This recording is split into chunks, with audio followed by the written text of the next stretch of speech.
Olá pessoal, bom, no vídeo passado nós definimos o que vem a ser conjunto finito, né? O conjunto X é dito finito, é finito, se sempre nós encontrarmos uma objeção de IN, né, em X. Né? Sempre que isso for possível, eu digo que o conjunto X ele é um conjunto finito. Tá? Bom, definição de conjunto infinito tá, é fazer o contrário do que nós fizemos para conjunto finito. Tá? Lembrando que só essa função, essa objeção aqui, né, nada mais é do que a contagem, né, dos elementos do meu conjunto X. Né? Já que esse conjunto aqui, IN, é um conjunto de contagem. Tá? Então, automaticamente, eu estaria contando quantos elementos tem no conjunto X. Tá? Então, definição de conjunto infinito é oposto ao que nós temos aqui. Tá? Então, dizemos que um conjunto X é infinito se não existir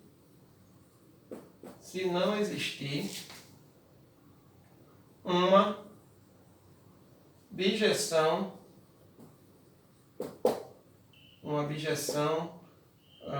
f de IN em X, né, para todo n pertencente ao conjunto dos números naturais. Né?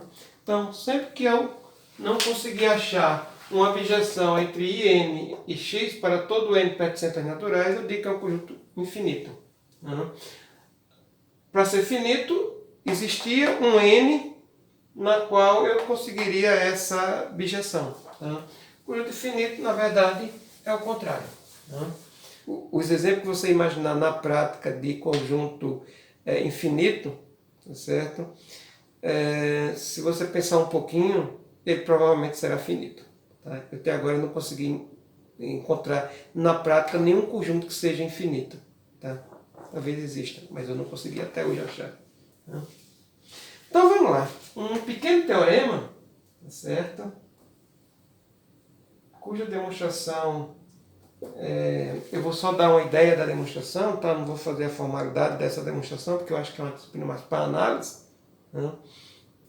Mas eu vou dar a ideia dessa demonstração, talvez até boa parte dela. Tá? Vamos lá. Se X é um conjunto infinito,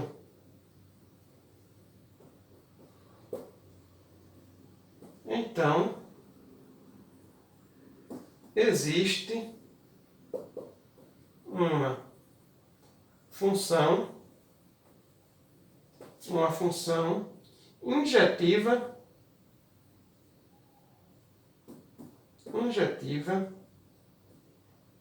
f dos naturais nesse x. Né? Então, eu sempre consigo encontrar, tá, uma função injetiva dos naturais nesse conjunto x, tá, se ele for infinito. Tá? Essa função, só lembrando, tá, ela é injetiva. Tá? Ela não é bijetiva, porque a bijetiva não existe. Tá? Então, a objetividade você não vai encontrar, tá? Mas a injetividade você consegue achar. Tá? Então, não foi o seguinte, tá? Vamos só dar uma ideia mais ou menos de como vai ser a demonstração. Se não é ideia, mas talvez seja a demonstração toda, tá? Mas eu estou interessado mais no corolário que nós temos, tá? Vamos pegar o seguinte, nós vamos pegar um conjunto A contido em X, tá? E vamos pegar um elemento qualquer em A, certo? Um elemento que eu vou chamar assim, um elemento fixo em A, tá? Que eu vou chamar XA, tá? Então, um elemento fixo em A. Né? Então, vamos fazer defina a minha f dos naturais em x da seguinte forma, tá? Vou definir o f da seguinte forma. Então, uma ideia aqui, tá? Então, eu faço o seguinte, tá? F de 1 vai ser, seguindo essa mesma ordem, tá? Pegar um elemento fixo aqui de dentro, tá? Um elemento fixo qualquer, que eu vou chamar de x, tá? Então, x do x grande, tá? Só para dizer que é um elemento fixo em x, tá? E faço a mesma coisa, tá? E façamos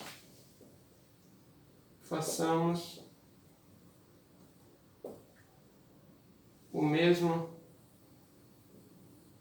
procedimento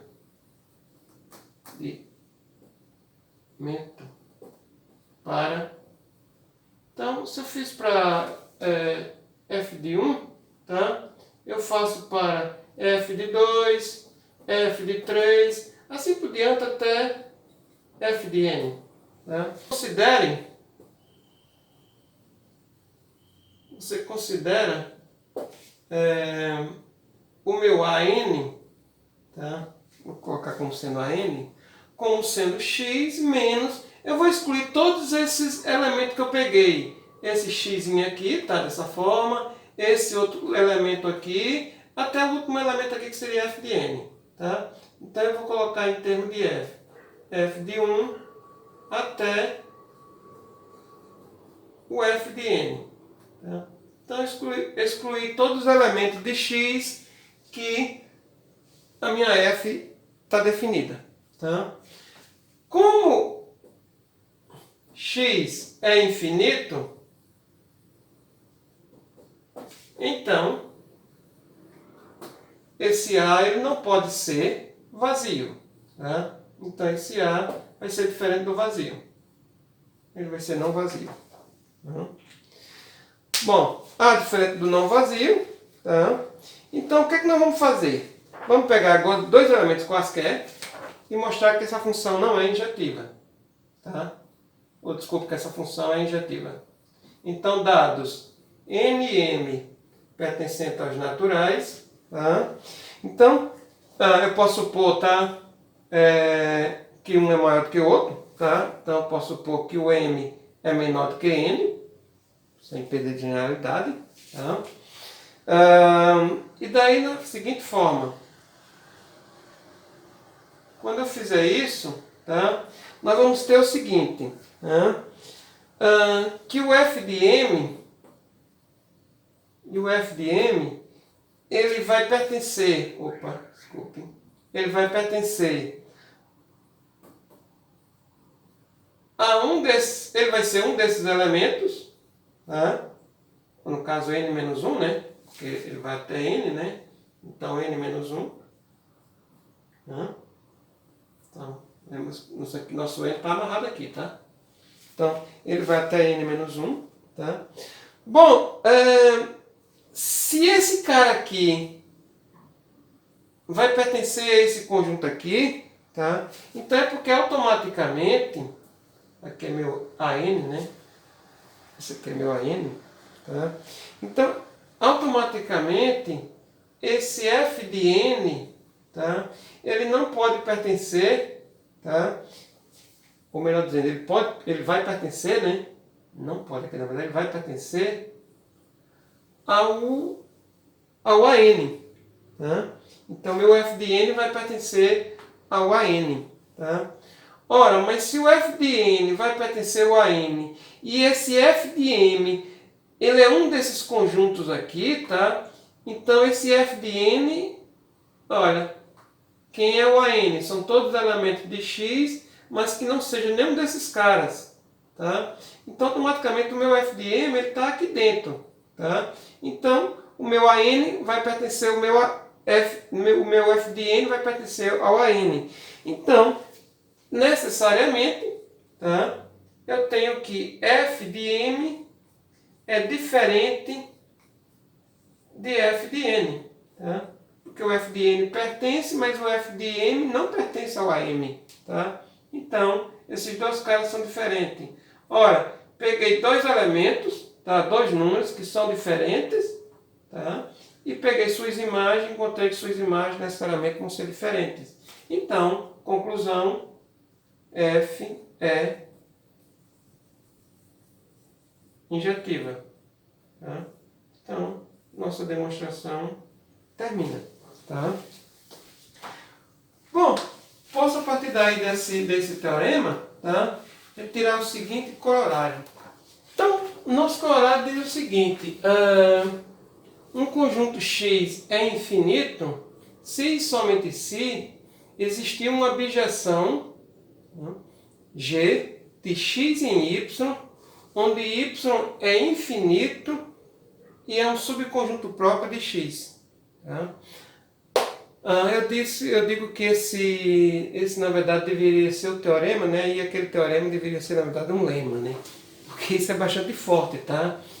O que eu estou querendo afirmar é o seguinte: lembre-se, o conjunto finito dizia que se esse meu conjunto fosse finito, eu nunca conseguiria uma abjeção, né, entre X e um subconjunto próprio dele.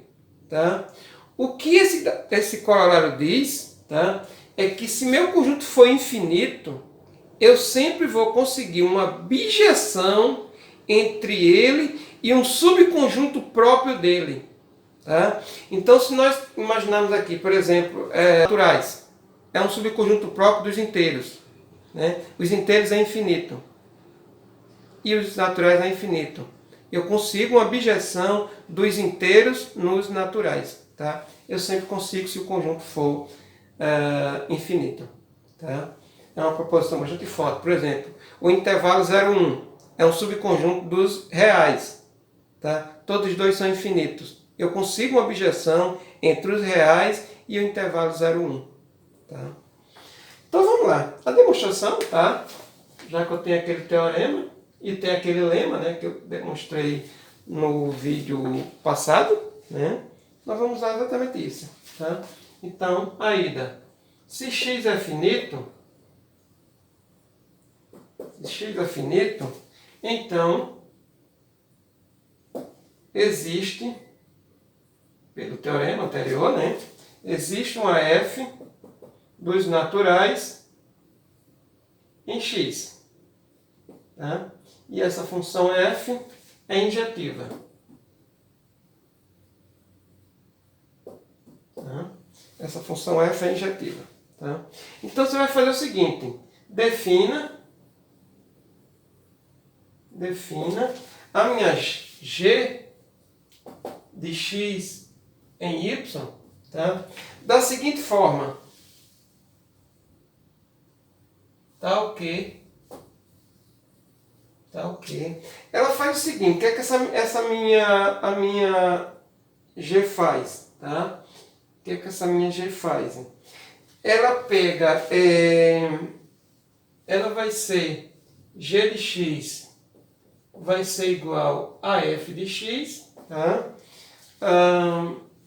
Se o x for diferente de um certo xn, tá? Bom, quem é esse xn? Lembre que quando eu digo que existe uma função injetiva daqui para cá, tá? Eu estou dizendo que eu estou pegando aqui um certo n, tá? E levando num certo xn. Tá?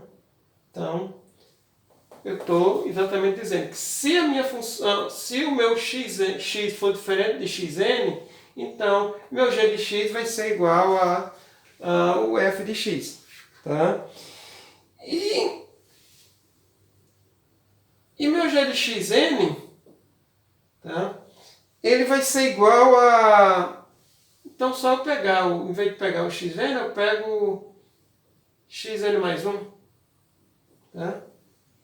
Então, na verdade eu fixo, né, todos os meus elementos. Então,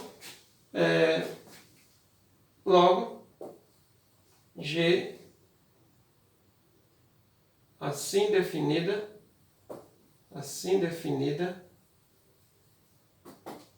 é bijeção, tá? Então, ela vai fixar, tá? A minha F já é injetiva, né? Então, automaticamente ela fixou todo mundo aqui, tá? Então, para todo x diferente de xn, ela vai fixar. Então, beleza, garanto já que vai ter uma ida e uma volta nesse meu x com x diferente de xn. E se o meu x for igual a xn, tá? Aí automaticamente f de xn vai ser quem? O xn mais 1. Ou seja, os caras que eu não estou pegando. Tá? Então, automaticamente, eu consigo uma bijeção. Tá? Lembre-se que conta aqui é infinito. Tá? Então, automaticamente, eu sempre consegui esses elementos na injetividade. Tá? Então, a ideia era de conseguir uma função que fosse e voltasse. Tá? Então, ela vai e volta nos elementos que ela está definida. Tá? Então, eu vou conseguir, de fato, uma bijeção dessa forma. Tá? Bom, a volta. Né? Como é que ficaria a volta? Né? Como é que ficaria a nossa volta? Então vamos lá. Se x fosse finito, vamos supor o contrário, né? Se x fosse finito, então, se x fosse finito, então ele seria limitado e automaticamente não poderia existir, então não existiria, né? Não existiria uma bijeção, tá? Entre uma bijeção G, né? Entre x e y, com y contido propriamente em x, tá? Aquele último teorema que nós falamos lá de conjunto finito, né? Isso não pode acontecer num conjunto finito, tá? Bom, mas se eu não vou encontrar a bijeção e a minha hipótese da volta, né? É o quê? É que esse cara aqui é uma bijeção, tá? Esse cara aqui é uma bijeção, ou seja, eu estou pegando um subconjunto próprio e encontrando uma bijeção dele com relação ao conjunto maior, tá? Então, automaticamente, isso não pode acontecer, né? O subconjunto está dizendo que não vai existir a bijeção, então logo x será finito. Opa, desculpe. Infinito. Então, acaba a demonstração. Tá? Então, um teoremazinho, um cloráriozinho, uma demonstraçãozinha bem rápida, né? Mas, no entanto, eu digo que ele é mais importante do que o próprio teorema que nós acabamos de demonstrar. É claro que para demonstrar o teorema, né, para demonstrar o clorário, eu preciso do teorema. Tá? Sem essa função injetiva aqui, eu não conseguiria achar essa minha G como sendo uma função bijetora. Tá? Então, por isso que é um corolário do teorema, né? Mas o enunciado do corolário é mais importante que eu digo do que o teorema. Tá? O que ele me diz é que sempre que um conjunto for infinito, eu consigo uma bijeção entre esse conjunto infinito e um subconjunto dele, mas não um subconjunto qualquer, é um subconjunto próprio. Tá? Em termos de quantidade de elementos, nós não podemos mensurar isso porque os dois são infinitos. Tá? Então não tem quantidade. Mas eu sempre gosto de trabalhar em cima dos reais e o intervalo 0,1, por exemplo. Tá? O intervalo 0,1 é uma pequena parte dos reais. Tá? Mas você sempre consegue uma bijeção entre os reais e o intervalo 0,1. Tá? Esse corolário aqui me garante sempre que vai existir uma bijeção, tá? Uma função bijetora, dos reais no intervalo 0,1, digamos, fechado. Tá? Eu sempre consigo isso. Tá? Por quê? Porque os reais é um conjunto infinito e esse conjunto aqui é um subconjunto próprio dos reais. Tá ok, pessoal? Bom, o que eu tinha para falar de conjunto infinito era isso, tá? No próximo vídeo nós vamos falar de conjunto enumerável, que segue a mesma linha do que nós trabalhamos aqui. Bom, pessoal, bons estudos, boa aula, tá, pessoal? Até mais!